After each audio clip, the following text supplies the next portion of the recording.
Fidelity. We're out of time. Nelson Mandela, among others, tomorrow night. It's good to be in New York, and it's good to see him again. The host of Newsnight will take it right over there, to Aaron Brown. Aaron? Yes, I am, but I'll look straight ahead just the same, Larry. Thank you. Thank you. And good evening again, everyone. It's a little hard to know exactly what to say in this space tonight. There was this horrible plane crash in New York, and a woman who works with me came into my office tonight near tears when she heard of 5 infants aboard the plane who had perished. That kind of day in New York, that kind of season. And then tonight we started to see wire service reports clearing that Taliban soldiers were in full retreat from Kabul. And if true, what started out last Friday as a Northern Alliance breakthrough in the north looks bigger and more important now. Our correspondents are working hard on the overseas story, and here we are dealing with the tragedy that has dominated the city's day yet again. Rockaway, Queens, where Flight 587 bound for the Dominican crashed minutes after leaving JFK, a community where more than 100 kids lost a parent on the 11th of September, and now this, 6 to 9 are still missing, at least 30 injured on the ground, 260 on board the plane, no survivors found. Pieces of the plane spread across a wide area, a tail section found in Jamaica Bay, 2 engines and a fuselage found in 2 different residential areas on the thin strip of land that runs across the water. And many of those who died lived here, Washington Heights, a gritty part of Upper Manhattan, the biggest population of Dominicans outside the Dominican Republic, now another New York neighborhood devastated. The first thought of New York's mayor, oh my God. And then he said, we're just being tested one more time, and we're going to pass this test too. So there is a good deal for us to report on tonight, both the plane and the war. The NTSB is meeting with reporters, and we're closely monitoring that session. We'll bring you whatever news the board makes as they make it. But first, a quick whip around the world. In Afghanistan first, CNN's Kamal Haider is in Kandahar. Kamal, the headline from you. Aaron, this morning we were told by independent sources within Kabul that the Taliban forces withdrew to the south on the road to Maidan Sheher. This would mean that the Taliban are not interested in defending Kabul, indications being that the Taliban are trying to save the brunt of their forces to try and take them into the rural areas and to wait and see what sort of government emerges with all these warlords coming into the cities, into Madar-e-Sharif, into Kabul. There is the likelihood that there may be a power struggle once these mujahideen and commanders are able to take these cities, that there may be actually a power struggle amongst these people as Taliban forces withdraw to the south. Aaron? Kamal, we'll be back with you. Nothing is as simple as it seems in one sentence. To the plane crash now and a number of reports. We start with a headline from Brian Cabell, who's in Rockaway, Queens. Brian. Aaron, recovery crews are busy tonight. They'll be out all tonight trying to recover the rest of the bodies, trying to salvage what they can, trying to answer a number of questions that they have. As for the neighborhood itself, I think it's fair to say that a number of the residents here are shell-shocked. They were hit very hard by the events of September 11th. They were hit very, very hard again today. Aaron? Thank you, Brian. CNN's Kathleen Koch now. The investigation, the headline, Kathleen. Aaron, many questions. Was it perhaps a bird strike or an engine for some reason coming apart or dropping off? Investigators are tell CNN that at this point it appears their suspicion at least is that a catastrophic engine event may have been to blame. Aaron? More on that coming up. The reaction at the White House now. Senior White House correspondent John King. John, the headline from you, please. Aaron, they are choosing their words very carefully here, but they say, senior officials do, that there is absolutely no evidence of terrorism. The White House press secretary today making pains to note the president still believes it is safe for Americans to fly, but the investigation continues. And quickly on this issue of the Taliban fleeing Kabul, U.S. officials telling us moments ago they do have indications that the Taliban is withdrawing. Some, not all, Taliban forces withdrawing. You might call that a military victory, but it is likely to present the Bush administration with a diplomatic headache. Again, we say nothing is as simple as it seems. We'll be back with all of you shortly. We begin tonight with the short and tragic flight of American Airlines 587. And we start where things began, on a clear morning at the beginning of a holiday expected to be more solemn than most, but no different than many.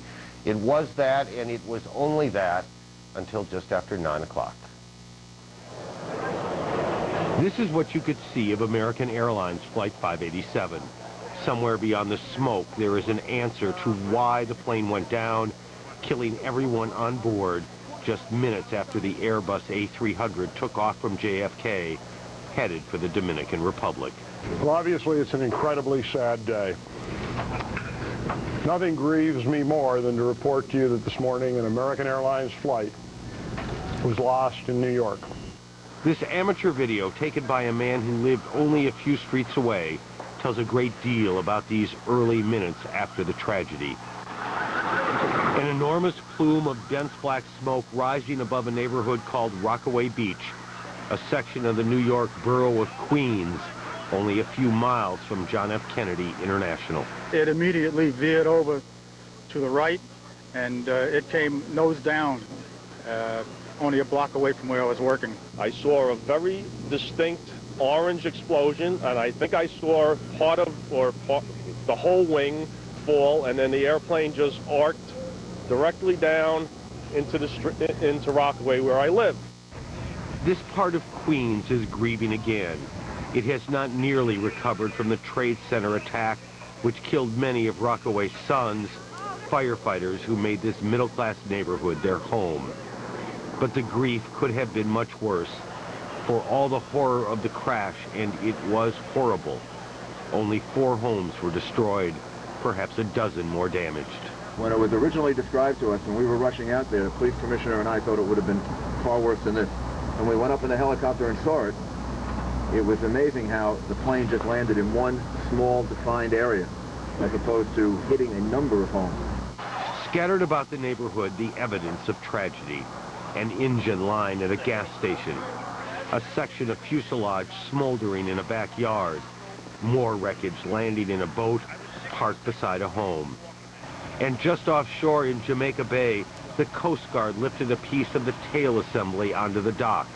And New York's Governor George Pataki said the pilot, possibly aware of what was happening, tried to dump fuel. Which is consistent with the pilot having some belief that there was a significant mechanical failure on the plane. That may or may not prove to be true. It is too early to know, as is this. While there is still no reason to believe that at this point it is not an accident, this point is still very early. But whatever it turns out to be, it is tragic, and at the airport in Santo Domingo, the plane's destination, the tragedy was written on the faces and heard in the sobs. Grief there and grief in New York. This limousine driver telephoned a New York City all-news radio station to report the crash. And this one tried to turn around, and right there went like a boom. There was a... And would later learn that his sister-in-law was on board. This afternoon, crews recovered the plane's cockpit voice recorder. It's already back in Washington, where at least a cursory analysis has begun. They want to know as much as you, maybe more, and just as quickly. Again, we go to Kathleen Koch, who's working the investigative side of this. Good evening to you again. Aaron, I think what has been striking to so many of us throughout the day have been these very dramatic, yet often conflicting stories that we've been hearing from the ground. And these are all very important pieces of evidence that investigators are pulling together to find out just what may have happened. I see like the wing and the engine separate from the plane. It tilts to the left, and then it nose dives. Riveting eyewitness accounts, just part of what federal investigators will be factoring in to piece together what happened to American Airlines Flight 587. The Airbus A300 took off from JFK Airport more than an hour late at 9:14 a.m., losing contact with controllers at 9:17. Officials say there was no distress call. Witnesses say pieces rained down, a vertical stabilizer found in Jamaica Bay, large engine parts at a Texaco gas station, and farther away, more engine parts near a family's home, part of the main debris field covering a 10-block area. The cockpit voice recorder found within hours is being analyzed by the National Transportation Safety Board in Washington. A Transportation Department official tells CNN investigators are now focusing on a, quote, catastrophic engine event as a likely cause of the crash, though experts say aircraft can fly even if an engine drops off or comes apart. The aircraft, of course, is designed to perform even during the takeoff sequence only on one engine. If there was an explosion that took the systems of the aircraft out, you know, that obviously could have prevented the performance of either engine. Engine failure or separation have brought down aircraft before, injuring 7 in accidents in Atlanta in 1995, killing 2 in Pensacola in 1996. The NTSB says it is not ruling out anything for now. One of the things that we're very committed to doing is to have a full investigation from a system standpoint, mechanical standpoint, looking at the history of this flight, the crew, the human factors that may have been involved. More than 60 NTSB investigators are now on the ground in New York. The American Airlines Airbus A300 was 13 years old and had one engine that was coming due for a major overhaul. And aviation experts say investigators will carefully scrutinize its maintenance history. They will go back through every maintenance procedure that was done on this aircraft, on these engines, to see that every recommendation, that every airworthiness directive, that every procedure that should have been done on these engines was done. Again, one potential issue, Aaron, that investigators are looking at, and that is bird ingestion into one of these engines. That has been a problem in the region around JFK before, brought down an aircraft departing from that very same runway back in 1960.